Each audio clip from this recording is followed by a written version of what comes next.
Camera logo তাহলে অন্য আরেকটা ডিজাইন দেখাই না, ওইটা তো আপনি ওই ভিডিও দেখলে পারবেন, ওই কোয়ালিটির অন্য আরেকটা দেখাই।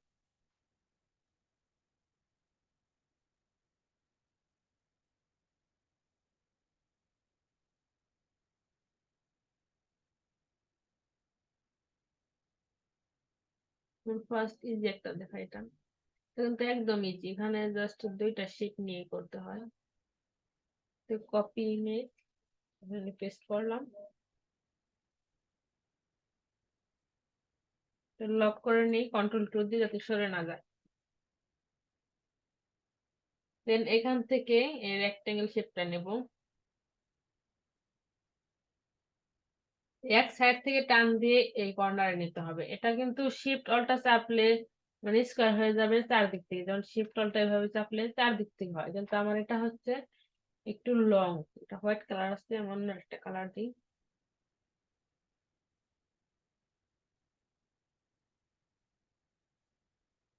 হচ্ছে এক সাইড থেকে এভাবে টান দিয়ে নিতে হবে সমান করে। এটা আমরা পেন টুল দিয়েও নিতে পারি, অথবা এখান থেকে রেক্টেঙ্গেল শেপ এটা দিয়েও নিতে পারি, একটু বড় করে। একটু মনোযোগ দিয়ে দেখেন, দেখলেই পারবেন। এটা বড় হয়েছে, নিচের দিকে গেছে, এটা সমস্যা নেই, এটা এখান থেকে ছোট বড় করা যাবে। পরবর্তীতে যখন আমরা ইউনিট করে দেবো ওটা তো একসাথেই হয়ে যাবে, যেহেতু দুটো একই কালার আছে। ফার্স্ট আমরা শেপ নেব, এরপর হচ্ছে এগুলা করব, ঠিক করব। এরপর ইরেজ টুল নিয়ে মাঝখানে এই বৃত্তটার মধ্যে দেব।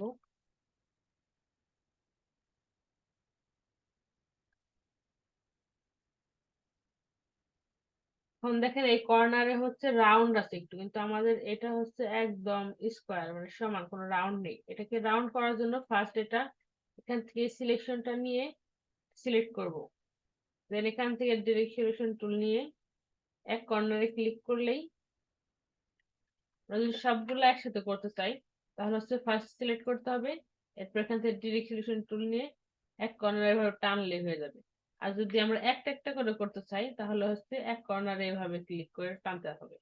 আমাদের এত ঝামেলা দরকার নেই, আমরা একসাথেই করব।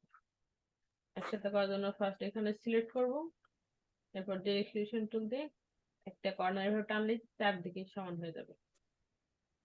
খেয়াল রাখতে হবে যে চার কর্নারে কি সিলেক্ট আছে কিনা, সিলেক্ট না থাকলে সিলেক্ট করে নিতে হবে। এরপর আমাদের এই কর্নারে ক্লিক করে, এটা কিন্তু ডিরেক্ট সিলেকশন টুল আমাদের সিলেক্ট করা, এটা ডিরেক্ট সিলেকশন টুল। একটা কর্নার ক্লিক করে এভাবে টেনে নেব, এটা সমান করে। একইভাবে এই কর্নারও ক্লিক করে এভাবে টেনে নেব। এরপর যদি এভাবে যদি একটু বাঁকা হয় তখন হচ্ছে আমরা এই কর্নারের পরে উপর দিকে নিয়ে নেব, একদম সোজা থাকে। আর এই হোয়াইট কালার যেটুকু আছে, হোয়াইট কালারটুকু করার জন্য আমাদের ফার্স্ট এটা সিলেক্ট করব, এটাকে স্ট্রোক বাড়িয়ে দিব যাতে ওই হোয়াইট কালারটুকু ভরে যায়। এখানটুকু স্ট্রোকটা বাড়িয়ে দেবো, সমান হয়ে গেল। এখন আমরা এই ডিজাইনটা সরিয়ে নেব, সিলেকশন টুল সিলেক্ট করে সম্পূর্ণ বাইরে থেকে, এটা কিন্তু ডিজাইনের মধ্যে ধরে টানলে হবে না, ডিজাইনের বাইরে থেকে সিলেক্ট করতে হবে এইভাবে, সম্পূর্ণ ডিজাইনটা সিলেক্ট হয়ে যায়। দেন এটাকে এভাবে সরিয়ে নিতে হবে। এখন আমরা এটা স্টক আছে, ফিল কালার করে দেবো সবগুলা। এই কালারটা এটা চেঞ্জ করে নিই, তাহলে সবগুলা কালার ম্যাচিং হয়ে যাবে। এই দুইটা আমরা একসাথে সিলেক্ট করব, যেহেতু দুইটা একই কালার, শুধু এই দুইটাই সিলেক্ট করতে হবে, এটা সিলেক্ট করতে হবে না। তো সিলেক্ট করে এখান থেকে আমরা স্টক আছে এই অ্যারো চিহ্নটা ক্লিক করে ফিল কালার করে দেব। আমাদের এই ডিজাইনটার মতো হয়ে গেছে। এই কর্নার গুলো একটু রাউন্ড আছে, কর্নার গুলো একটু রাউন্ড করে দেব ফার্স্ট এটা। এরপর হচ্ছে শিফট চেপে এই কর্নারটাও সিলেক্ট করব, দেন একটু ওখানে রাউন্ড করে দেব। এখন এই দুইটা হচ্ছে আলাদা আলাদা শেপ আছে, দুইটাকে আমরা একসাথে করব। দুইটা সিলেক্ট করে এখান থেকে দেখতে হবে আমাদের প্যাথ ফাইন্ডার, ফার্স্ট যে অপশনটা আছে ইউনিট, এই ইউনিটে ক্লিক করতে হবে। একসাথে হয়ে গেল। এখন হচ্ছে আমাদের এটা স্টক আছে, স্টকটাকে ফিল কালার করতে হবে। যে কোনো জিনিস কাটার সময় হচ্ছে স্টকটা ফিল কালার করতে হয়। সিলেক্ট করে অবজেক্ট থেকে এক্সপ্যান্ড,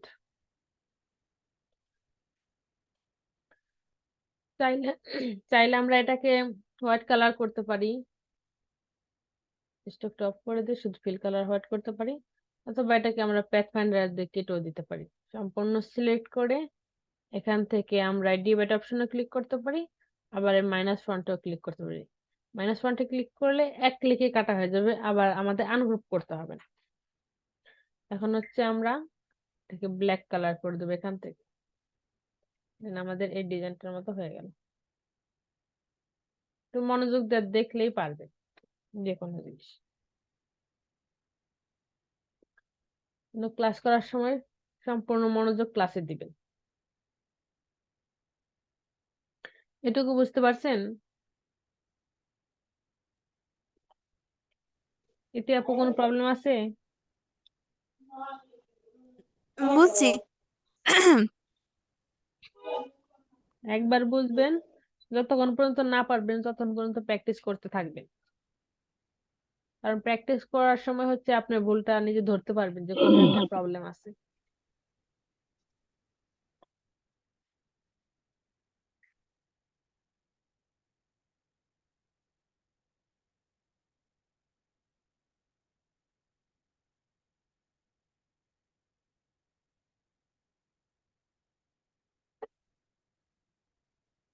মেসেঞ্জার লোগোটা দেখাই।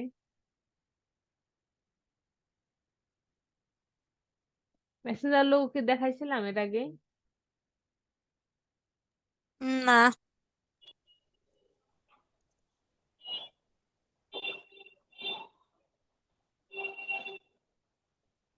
তো এই ডিজাইনটা নেই, এটা হচ্ছে পিএনজি, যেটার পিছনে দেখবেন ব্যাকগ্রাউন্ড নাই, ওটা হচ্ছে পিএনজি।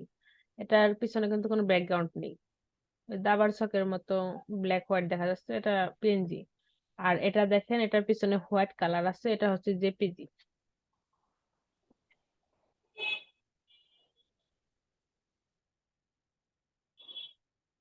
কপি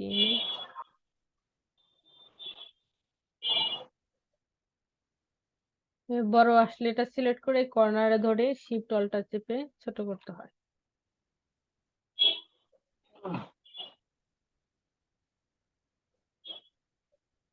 এটাকে ছোট বা বড় যেভাবে ইচ্ছে করা যায়। আমরা মেসেঞ্জার লোগোকে দুই ভাগে করতে পারি। যেমন একটা হচ্ছে সম্পূর্ণ এই ইলিশ টুল নিয়ে এভাবে করতে পারি, পরে নিচে এইটা রেক্টেঙ্গেল শেপ দিয়ে করতে পারি এটুকু। আরেকভাবে হচ্ছে আমরা পেন টুল দিয়েও করতে পারি। যেভাবে যার সুবিধা হয় সেভাবেই করবেন। পেন টুল দিয়ে হচ্ছে একদম রাউন্ড করতে একটু অসুবিধা হয়। ফার্স্ট আমি পেন টুল দিয়ে দেখাচ্ছি। এখানে ফিল কালার আছে, ফিল কালার থাকলে হচ্ছে নিচের ডিজাইনটা দেখা যায় না, মানে এলোমেলো হয়ে যায়, এখানে এভাবেই হয়ে যায়। আর ফিল কালারটাকে যদি আমরা এখান থেকে স্টক কালার করে নেই আর একদম ডিজাইন করার শেষে ফিল কালার করে নিই, তাহলে সুবিধা হয়। পেন টুলের যেখানে আমরা শেষ করছি ওখানেই আবার শুরু করতে হয়, এভাবে একটু রাউন্ড। এরপর আমরা যে এখানে এই পয়েন্টটা হচ্ছে শেষ করেছিলাম, এখানেই আবার শুরু করতে হবে।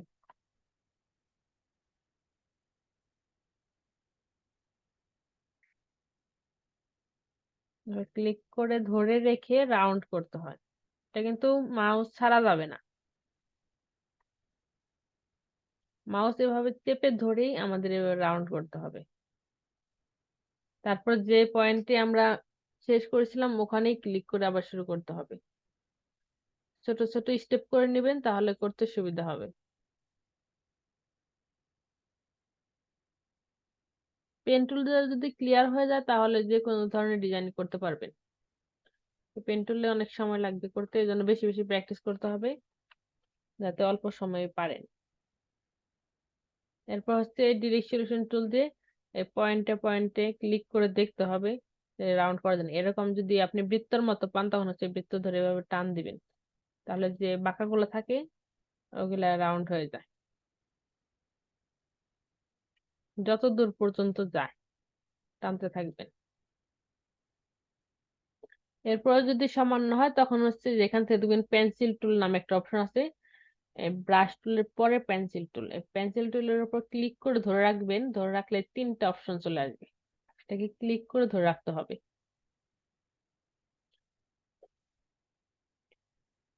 এরপর হচ্ছে দেখেন স্মুথ টুল নামে আরেকটা অপশন আছে, স্মুথ টুলে ক্লিক করতে হবে। দেন আমাদের এরকম একটা রাউন্ডের মতো আসবে। তখন এটা সিলেক্ট অবস্থায় মনে করেন এটা সিলেক্ট থাকতে হবে, সিলেক্ট করা ছাড়া কিন্তু কোনো কাজ করা যাবে না। আমরা যে শেপটা করলাম এটা সিলেক্ট করতে হবে। দেন এখান থেকে স্মুথ টুলটা নিয়ে এই কর্নারে কর্নারে এভাবে ড্রাগ করে দিতে হবে। তাহলে যে কর্নার গুলো ছিল একটু বাঁকা ছিল ওগুলো রাউন্ড হয়ে যাবে অটো। ফার্স্ট ডিরেক্ট সিলেকশন টুলে কাজ করতে হবে, এরপর হচ্ছে স্মুথ টুলে কাজ করতে হবে। পেন টুল, এটা হচ্ছে পেন টুলে কাজ করার পর। এরপর আবার পেন টুলটা নিয়ে ফার্স্ট একটা কর্নার ক্লিক করলাম। দেন এই কর্নারে যেহেতু এগুলা কোনো রাউন্ড নাই, সোজা দাগ, তাই আমার না দেখা যায় না এখন এখন। না। নেট চলে এখন গেছিল, এখন আসবো দেখা মনে হয়। যাচ্ছে। আশা দেখা আসছে, লোগো আসছে। হুম, নেট চলে গেছিল। তা বল, আমি তো মনে করছি ওই স্যারের হয়েছে। হ্যাঁ, আমি ঢুকছি 9টা 13-তে, আর 8 মিনিট আগে ঢুকছি।